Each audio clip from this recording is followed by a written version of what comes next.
I've been explaining in my videos about the two witnesses, the woman clothed with the 12 stars, how they are analogies for Israel. And I also been talking about the 3.5 days, the 42 months, 1260 days, times and a half are all related to the time period or suffering of the children of Israel. And I could go into more detail. I'm going to do it one day and explain that the 1260 days is really a time limit that the Most High has in his tolerance for people being in the land, not obeying his commandments. It's not a specific number that we know. The number relates to how long he is going to tolerate disobedience. 1260 days represents the amount of time before Israel got kicked out, and it's 1260 days is the time period for when the Gentiles get to rule the earth before Israel is put back in charge. Christ predominantly will be in charge, but Israel will be back on top after the 1260 days. It's just his time limit, all he can stomach.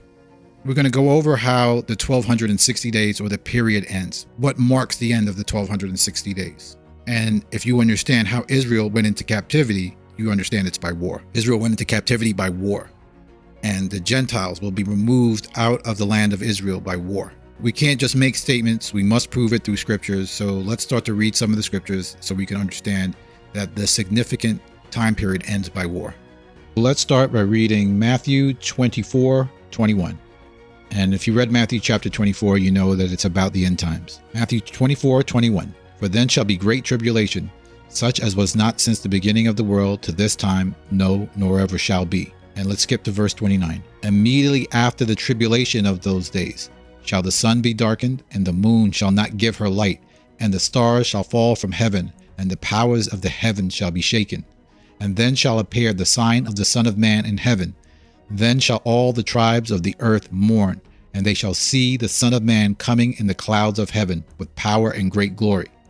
So verse 21 talks about the great tribulation, which I told you lasts for 1260 days, just the time period, not an exact amount of days. And then immediately after the tribulation, we're going to see signs in the sun and the moon. So that's what Matthew goes to. And then in verse 30, we get to Christ coming back. And then the tribes or the families of the earth will mourn. If we just look at these three verses and start to analyze it, everybody will have their own interpretation. But we need another source. So let's read Luke chapter 21:24. And they shall fall by the edge of the sword, and they shall be led away captive into all nations. And Jerusalem shall be trodden down of the Gentiles until the time of the Gentiles be fulfilled. And there shall be signs in the sun and in the moon and in the stars, and upon the earth distress of nations, with perplexity, the sea and the waves roaring, men's hearts failing them for fear, and for looking after those things which are coming on the earth. For the powers of the heaven shall be shaken. And then shall you see the Son of Man coming in the cloud with power and great glory. So there's a couple of anchors here that we know that these two events are the same thing. Verse 27 in Luke has the Son of Man coming in the clouds. So these are the vehicles that he will be traveling in, not flying through the air, right?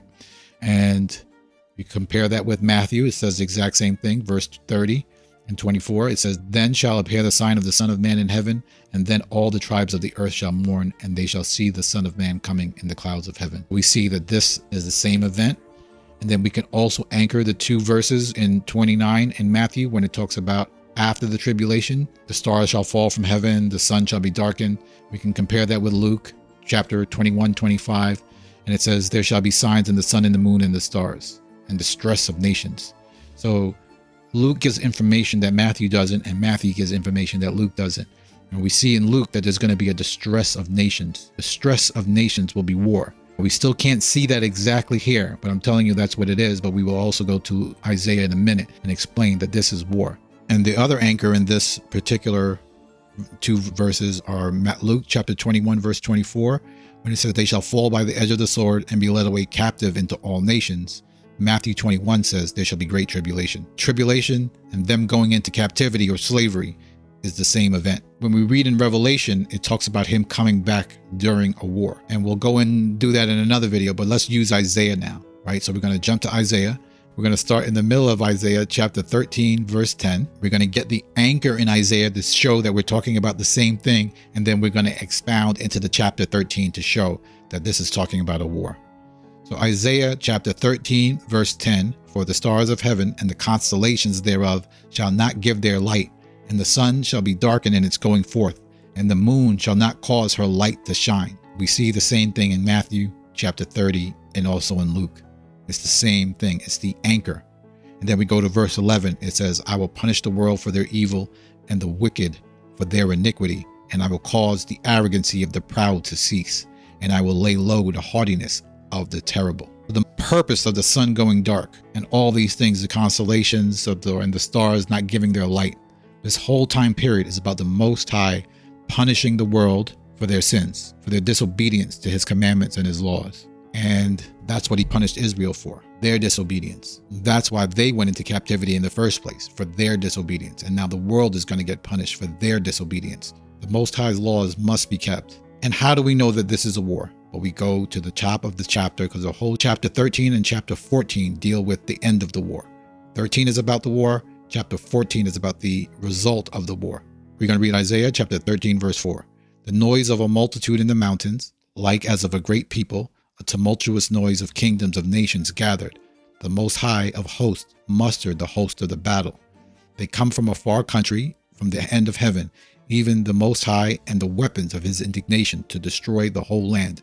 Howl ye, for the day of the Most High is at hand.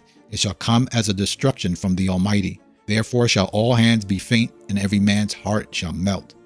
Behold, the day of the Most High cometh, cruel, both with wrath and fierce anger. He shall destroy the sinners thereof out of it. So we see that this is definitely talking about war. In verse 4, it talks about the Most High is the one who's gathering the nations of the world to a battle. And in Revelation, I'll connect this in another day in another video. Try to do this in very small segments, because after a while it just becomes too much. In Revelation, it says in the Hebrew tongue, Armageddon. That's where they get the Battle of Armageddon. The Battle of Armageddon and this battle in Isaiah is the same thing.